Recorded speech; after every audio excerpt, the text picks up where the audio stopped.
والله ما في حاجه جابت سيره الوشم في القران. انتوا كده بتثبتوا لي انكم جهله بجد. حسستوني كده انكم محتاجين دروس دين، وانا فاضي ومستعد اخد الثواب عادي. يا ابن الرسول قال، لا الرسول ما قالش، انتش عرفك. انا عامل وشم وعارف. لما جيت انا في الزمن النحس بتاع الوهابيه، فهمت ازاي؟ النبي قال لي لا اكشفها بقى يسر. النبي قال له اكشفها يا يسر. اكشفها يسر. حبايب قلبي، ايها الفام العظيم، وحشتوني. او في مقولة اخرى، والله اشتكي فيديو رياكت ورد على كل المنشنز اللي انتوا عملتوها لي، وفي فيديو اتكرر كتير قوي، هو ده اللي هنبدا بيه. وحابب كده اخليها قاعده، الاكثر جدلا نبدا بيه في الاول. فكره لجذب المشاهدات سوري، فكره لجذب الانتباه، ولا زي ما انا وخلاص؟ انا ليه اللي انا عملته ده؟ اعمل لايك، اعمل لايك، سيبك مني، سبسكرايب بقى القناه، ويلا بينا نبدا الفيديو. والله ما في حاجه جابت سيره الوشم في القران. انتوا كده بتثبتوا لي انكم جهله بجد. حسستوني كده انكم محتاجين دروس دين، وانا فاضي ومستعد اخد الثواب عادي. وانا ما عنديش مشكله ان انا اتعلم، يعني انا قاعد حاليا بتعلم، وقبل ما ابدا الفيديو كنت بتعلم، وان شاء الله من الفيديو ده نتعلم كلنا، بس نتعلم صح. تعالى، الكلام ده مش ليك انت بس، ده لل 100 مليون عروسه. مبدئيا كده اللي انت كاتبه ده حديث. ال 100 مليون بني ادم اللي بيتعاملوا معامله العروسه الماريونيت وبيتحركوا من غير ما يفكروا، فهو فكر وهيجيب لنا الحل. ومش صحيح، ده عنعنه وكاتبه غلط. حديث لعن الله الواشمات والمستوشمات غير صحيح. بس انا هلفت نظرك لحاجه، العنعنه هي مش نقطه ضعف. يعني لما اقول لك عن ابي هريره عن رسول الله ده طبيعي، لما اقول لك عن عائشه عن رسول الله ده طبيعي، لما اقول لك عن فلان ابن فلان عن فلان ابن فلان عن رسول الله ده طبيعي. حلو. طب الضعف بيجي منين؟ بيجي من المحدث نفسه. يعني مثلا في الثلاث اطراف اللي وصلوا الحديث دول، فيهم واحد ما كانش مشهود ليه بالعدل، او ايا يكن الاسباب اللي بيتوقف عليها حكم المحدث اللي هو بيقول الحديث نفسه اصلا. فالعنعنه هي لابد منها، لان الرسول عليه افضل الصلاه والسلام بنفسه مش هيجي يديك الحديث، ما هو هيجي لك عنه وهيجي لك في كتاب، والناس اللي قالوا لنا الاحاديث الشريفه هم اللي نقلوا لنا القران. فواحده واحده كده، العنعنه مش نقطه ضعف، والحديث ده اصلا مش ضعيف، ده من اقوى الاحاديث، وفي الصحيحين مسلم والبخاري. بيقول لعن الله الواشمات والمستوشمات، في تاء تأنيث لو عارف. يا لهوي، والله العظيم كنت لسه اقول يا رب ما اقولش اللي في دماغي.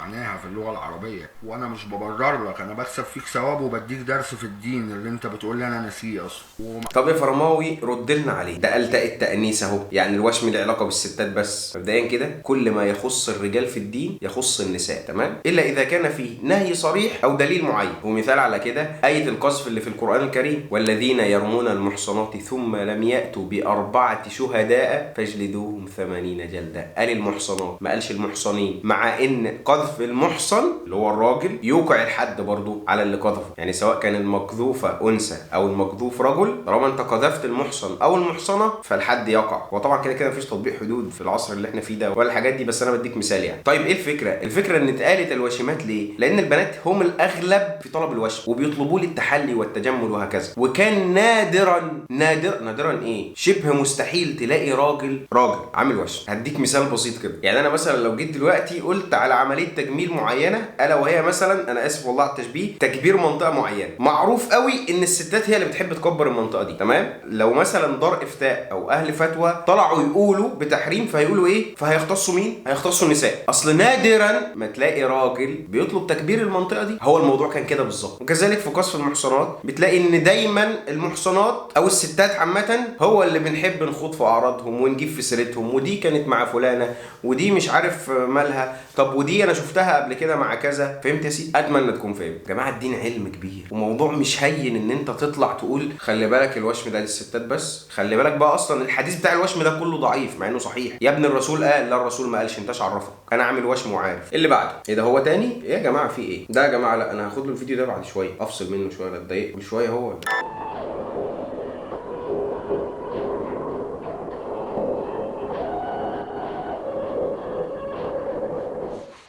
رغبتها. يا لو كل انسان بيعمل اللي في رغبته. تخيل كان ممكن يزني بكام واحده، تخيل لو كل واحده تعمل اللي في رغبتها، تخيل كانت ممكن تصاحب كام واحد، تخيل كان ممكن تتعرى لدرجه قد ايه عشان تبين جمالها. البنت معروفه ان هي بتحب تبان حلو. المهم انا دلوقتي في رماوي رغبتي وهي ان انا اقلع تعارضت مع الدين. اعمل ايه؟ بص يا سيدي، اولا الانسان يحيط نفسه بالصحبه اللي تصلحه مش تفسده، لان الصاحب ساحب والمرء على دين خليله. اصل انت مش هتعملي كده كده غير لو شفتي واحده صاحبتك بتعمل كده. طب لو رحتي بقى الناحيه الثانيه مع واحده بقى ذات دين وبتحضر دروس ومش عارف ايه وبتاع وحاجه كده، لا انت هتروحي في سكتها. دي حاجه. الحاجه الثانيه فرماوي، انا بقى يا سيدي صاحبه السوق اللي بتشد اصحابها للسوق، اعمل ايه؟ ادعي ربنا يصلح لك حالك، ادعي ربنا بصلاح النفس، اسجدي وادعي ربنا واعملي صدقات واستغفري عن ذنوبك وحاولي تصلي وحاولي تقربي من ربنا واطلبي منه الهدايه. طب يا فرماوي انا بقى مصممه ان انا اعمل اللي انا عايزاه، خلاص حر اعملي اللي انت عايزاه. ايه ده يا فرماوي هو عادي كده؟ ايوه عادي في الدنيا عادي، اتفضلي. طب ازاي انت مش دورك ان انت؟ انا دوري قلته، انا بشرت بالثواب وانذرت بالعقاب وقلت لك الصح فين والغلط فين حسب الدين، خلاص عندك عقل، توكلي على الله. اللي بعده. لا انا ما اعرفوش، بس ما اعرفوش. وانت تعرف ربنا من فين اصلا؟ شفته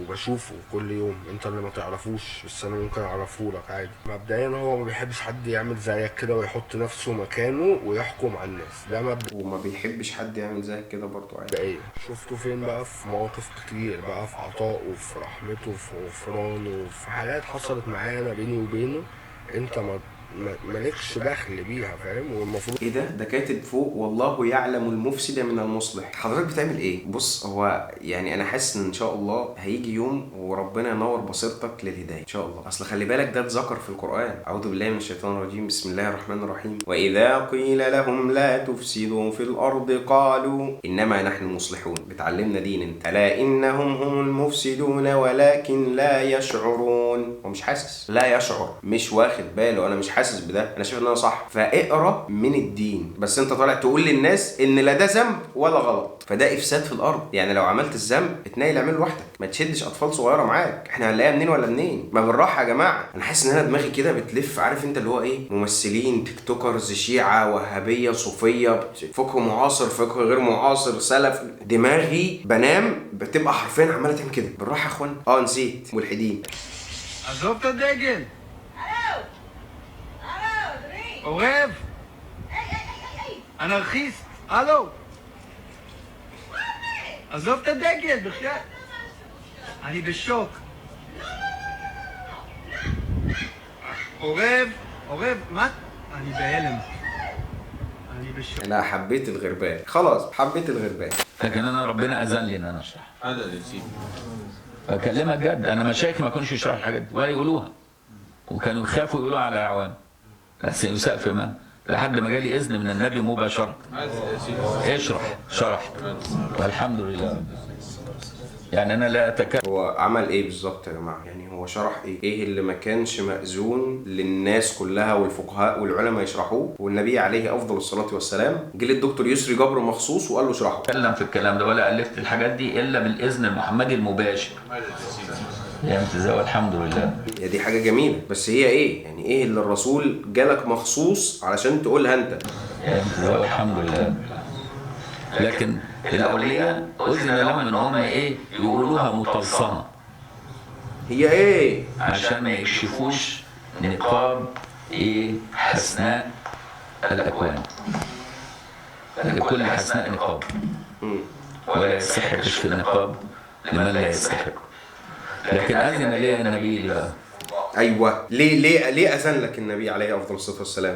لانتشار المذهب الوهابي الذي جعل الناس تستشعر ان النبي ده انسان عادي. دايما بس يا جماعه لو حضرت درس الدكتور يسري جبر او قابلت الدكتور يسري جبر في اي حته قلت له اي كلمه تضايقه يقول لك انت وهابي، يالا انت من العيال الوهابيه، فهو عدو العيال الوهابيه دي معروف. ثانيا النبي انسان عادي، ده مستحيل، محدش مقتنع بكده خالص. فربنا سبحانه وتعالى لما كان، لان الاولياء ما كانش عندهم في الزمن ده الوهابيه، فقال لهم كفايه عليكم كده، قولوا عباروا كده ما تتكلموش ده. يعني الرسول عليه افضل الصلاه والسلام راح للاولياء ما كانش عندهم عيال وهابيه، فقال لهم قولوا لحد هنا في موضوع ايه الله اعلم. هو الفيديو اللي انا معمول لي فيه منشن كده عند الاستاذ يسري جبر او الدكتور يسري جبر عنده عيال وهابيه، المهم يعني فقال له انت ايه اتكلم علشان انت عندك عيال وهابيه. لما جيت انا في الزمن النحس بتاع الوهابيه، فهمت ازاي؟ النبي قال لي لا اكشفها بقى يا يسري. النبي قال له اكشفها يا يسري. اكشفها يا يسري. فهمت ازاي؟ فكشفتها في الصلوات اليسريه صلوات اسماء الله الحسنى. ايه يعني هو قال لك اكشفها يا يسري، تعمل الصلوات اليسريه، يعني دي صلاه مخصوص جديده انت طلعتها اسمها الصلوات اليسريه، والرسول هو اللي قال لك كده مخصوص، يعني جالك قال لك اكشفها يا يسري فانت كشفتها في الصلوات اليسريه. وممكن اسال هي ايه اللي انت كشفتها في الصلوات اليسريه، ولا ممنوع، ولا لازم اصلي الصلوات اليسريه؟ وهل الصلوات اليسريه دي جايه من اليسر ولا عشان الدكتور يسري هو اللي عاملها؟ انا بقى بسال عشان انا ملاحظ ان كل شيخ بيطلع صلاه ويسميها صلاه معينه تنتمي لاسمه، ما اعرفش ليه. قرآن في محل فيك، ما احنا موحدين بالله، لا اله الا الله، مسلمين احنا. انا مش فارش بفودكا ولا جاك دانيالز ولا حاجه. اقول لك على الكبيره بقى، عندي كمان سجاده صلاه في المحل. يلا يا سيدي. ربنا يبارك لك يا فارس ويهديك يا رب ويهدينا جميعا. بس اتمنى دي ما تكونش استهانه او استخفاف بالذنب. الراجل على فكره ما طلعش قال تدخين حلال او قال اي حاجه من الحاجات دي، بس هو قال ان هو بيصلي يعني وما بيتاجرش في الخمور مثلا. فانا بقول ان هي اتمنى ما تكونش بس استهانه بالذنب وربنا يهديك. طب اقول لك الاعجب وبتشوفه كل يوم وما بيتعلقش عليه، بالعكس كمان انت ممكن تسقف تلاقي الممثله القديره لسه طالعه من مشهد عري ملوش حل وعاملين شويه ايرادات على حس جسمها هائله وتطلع تحج، كلنا بنسقف طبعا. ايه ده وما بنتكلمش، ومش طبيعي اننا نتكلم، احنا بندعي بالهدايه وخلاص. ايوه بس عايز اقول لك على حاجه، هو بيت ربنا مش بتاعك، القران مش بتاعك، الدين مش بتاعك، ولا يؤمن احدكم حتى يحب لاخيه ما يحب لنفسه. احنا بنحب لهم كلهم ان هم يكونوا في الاسلام، ونحب لهم كلهم ان هم يكونوا متدينين، ونحب لهم كلهم ان هم يقربوا من ربنا. يا رب يفضل مشغل القران طول اليوم لعل ايه توقع وقعها في قلبي. بعده دار الافتاء بتحلل المدد أحيي. طب والله يا جماعه انا زهقت. تحلل المدد من الانبياء والاولياء والصالحين ولا فرق في ذلك بين كونهم احياء او ميتين. يا جماعه واحنا ليه مش واحد بجد؟ يعني مثلا الصوفيه ليه لا يستعينوا ولا يتوكلوا ولا يستغيثوا؟ وفي الاغاثه دي كمان بنضم عليهم الاخوه الشيعه، ليه لا يستغيثوا الا بالله؟ ما هي يا اما استهانه بنفسك ان انت لا شيء فبتستعين بحد، او طعنا في حق الله عز وجل ان هو ما بيقبلش الدعاء او ما بيقبلش الطلبات غير من الاولياء. ربنا ما قالش كده. يعني ايه تروح عند والي تقول له ادعي لي يشفي لي ابني؟ طب دي الصوفيه. الشيعه هو مش ليس المؤمن بالطعان ولا اللعان. انا ما بكلمكش في اي احاديث يا سيدي واي حاجه، بكلمك في حاجات احنا متفقين عليها انا وانت. طيب مش في ناس من الشيعه بتقول ان القران محرف؟ ده خروج من المله. يقول لك لا انا مش قصدي محرف، انا قصدي ناقص منه حته. مع احترامي ليك عقلك اللي ناقص منه حته. الكتاب ده محفوظ الى يوم القيامه يا راجل. اقول لك على حاجه، لو كل المصاحف اختفت من العالم دلوقتي ومشيت في الشارع عديت على مسلمين هتلاقيهم حافظين القران. انا في 4 من صحابي اللي هم الجدد طبعا حافظين القران كاملا بكل القراءات بالتجويد وما يغلطوش غلطه في حرف واحد حتى. انت عايز تقول لي ان الصحابه والتابعين وتابعي التابعين والائمه اللي كانوا بيحفظوا كتب الحديث ما كانوش حافظين القران بالشكل ده؟ ثم لما ذكر القرآن قال إنا نحن نزلنا الذكر وإنا له لحافظون. فالله حفظ القرآن ولم يحفظ تلك الكتب. خلصنا بقى من الشيعة متشددين ليه؟ أؤمر بالمعروف انهى عن المنكر. خلاص هو مش عايز يعمل المعروف وعايز يعمل المنكر، ما تحاسبوش. انت مالك؟ هو ربنا اللي هيحاسبه مش انت. القرآنيين بتصلي ازاي يا عم الحاج؟ يعني لما انت بتؤمن بالقرآن بس ومش بالحديث بتصلي ازاي؟ طب سبت الآيات اللي في القرآن اللي بتقول لك اتبع السنة النبوية ليه؟ لما انت مؤمن بالقرآن بس. طب خدت القرآن منين؟ طب ما هي نفس الناس اللي جابت لك القرآن هم اللي جابوا لك السنة. وفي ناس بتوصل لدرجة الشرك. يا جماعة الموضوع بسيط، الله واحد لا شريك له. انت وعقلك كده، هل يجوز ان الاله يكون له شريك؟ يكون له ولد؟ ينزل روحه في الارض تمشي بين الناس؟ بالعقل يا جماعه. طيب هل يجوز تطلب الشفاء من غير الله؟ تنسب لبشر صفه سواء كان حي او ميت؟ ما كان نفع نفسه ولا كان شفى نفسه. فبالله عليكم وانتوا بتشغلوا عقلكم شغلوه في الناحيه الصح. وفي حاجه كمان صحيحه انا ازاي انساها، الازهري الجميل. ارجع زي زمان يا صاحبي، ارجع زي زمان لما تاخد الفتوى من شيخك ومن عالمك تروح تدور وراه، تروح تشوف سنتها وصحه سنتها. دي قاعده في الازهر يا جماعه، قاعده في الازهر ان الازهري يسمع الفتوى ويروح يدور ورا شيخه. سبتوها ليه؟ طب يا جماعه اشوفكم الفيديو اللي جاي على خير.